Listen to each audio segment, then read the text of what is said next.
Hello, I'm Sebastian. Welcome to Nine Nar Trees podcast. Today, I will summarize and review the book, Understanding Mental Illness, a comprehensive guide to mental health disorders for family and friends by Carlin, MD, is designed as a practical bridge between clinical knowledge and everyday caregiving. Rather than treating mental illness as a distant medical topic, the book focuses on what family members, partners, and close friends most need: clear explanations, realistic expectations, and actionable ways to help without becoming overwhelmed. It frames mental health conditions as legitimate disorders with recognizable patterns, common warning signs, and evidence-based treatments, while also acknowledging how stigma, shame, and misunderstanding can delay care. Readers are guided to recognize when typical stress becomes something more serious, how to respond during crises, and how to support recovery over the long term. The overall tone is educational and supportive, aiming to reduce fear and replace it with informed compassion. For anyone confused by symptoms, unsure how to talk about diagnosis or medication, or struggling to set boundaries while staying connected, this guide offers a structured starting point. I will give you key takeaways from this book. Firstly, a foundation for understanding mental illness. A central theme of the book is building a clear, non-sensational foundation for what mental illness is and what it is not. For family and friends, confusion often comes from mixing moral judgments, personality assumptions, and pop psychology labels with real clinical disorders. The guide emphasizes a more grounded view. Mental health conditions involve changes in mood, thinking, perception, and behavior that create distress and functional impairment, and they often arise from a combination of biological vulnerability, life stressors, and environmental factors. This framework helps readers replace blame with curiosity and move from arguments about intent to discussions about symptoms and support. The book also encourages readers to notice patterns over time rather than focusing on a single bad day. It highlights that many conditions are treatable, that early intervention improves outcomes, and that recovery is typically a process rather than a single event. By clarifying basic terms and explaining how diagnoses are used in practice, the guide equips non-clinicians to follow treatment conversations, ask better questions, and make informed decisions during emotionally charged moments. Secondly, recognizing common disorders and their warning signs. Another key focus is helping loved ones recognize signs and symptoms that commonly appear in major mental health disorders. While the book is not a substitute for evaluation, it aims to make readers more fluent in what clinicians look for and what families often witness first. It addresses how depression may show up as withdrawal, irritability, sleep disruption, or loss of motivation rather than visible sadness. It distinguishes normal worry from anxiety disorders that become persistent, intrusive, and impairing. It also helps readers understand mood instability, including how manic or hypomanic symptoms can present as reduced need for sleep, risky decisions, rapid speech, inflated confidence, and escalating conflict. In addition, it explains red flags that may signal psychosis, such as paranoia, hallucinations, or severely disorganized thinking. Importantly, the book frames symptoms in practical terms. What changes in daily functioning look like at home, at work, and in relationships. This symptom literacy supports earlier help seeking, improves communication with professionals, and reduces the likelihood that families interpret concerning behaviors as laziness, defiance, or character flaws. Thirdly, treatment options and what support really looks like. The guide also addresses the treatment landscape in a way that is useful to non-professionals who want to help but feel intimidated by medical terminology. It outlines the general roles of therapy, medication, and lifestyle supports, and it clarifies that treatment is often individualized through trial, monitoring, and adjustment. For families, the most practical value is learning how to support treatment adherence without turning into a supervisor.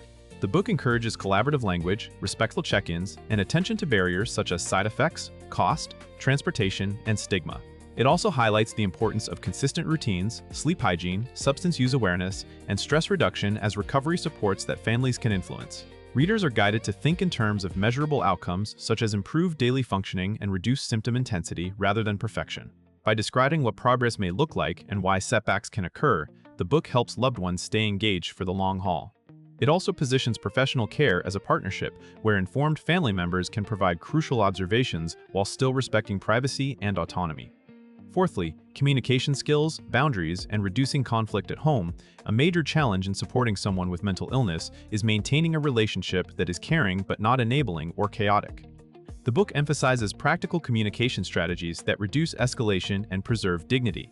It encourages separating the person from the symptoms, using calm and specific language, and focusing on observable behaviors and shared goals. It also addresses the reality that loved ones can become exhausted, resentful, or overly responsible, especially when symptoms include anger, impulsivity, avoidance, or manipulation. In response, the guide promotes boundaries as an essential form of support rather than a punishment. Boundaries can include limiting harmful conversations, setting expectations around substance use in the home, or defining what help you can and cannot provide. The book also underscores the value of consistency and follow-through, because unpredictable reactions can unintentionally reinforce unhealthy patterns. By framing communication as a skill set that can be practiced, the guide gives families a way to regain stability.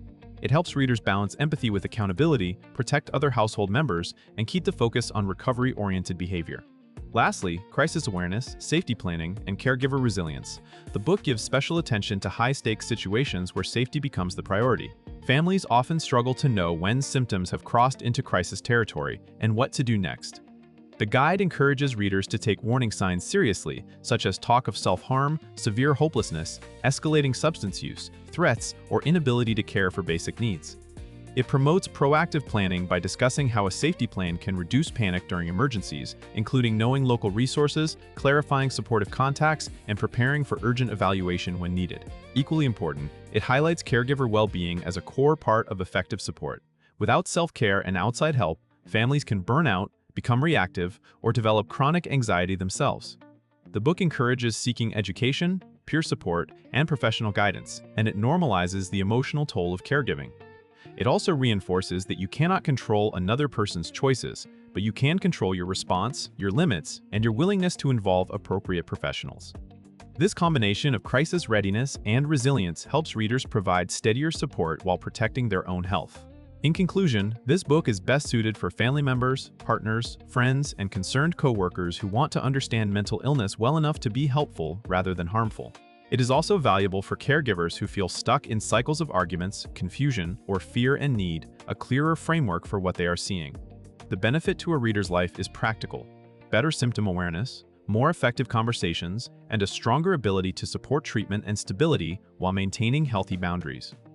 Those changes can reduce household conflict, improve trust, and make crises less chaotic because people know what steps to take and when to seek professional care.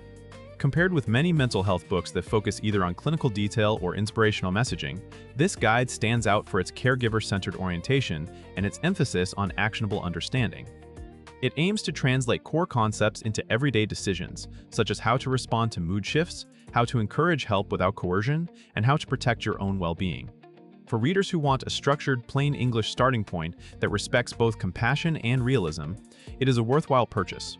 If you would like to support Carlin Barnes, MD, you can buy the book through the Amazon link I've provided in the podcast description. After reading the book, please let me know what you think and share your thoughts. See you around.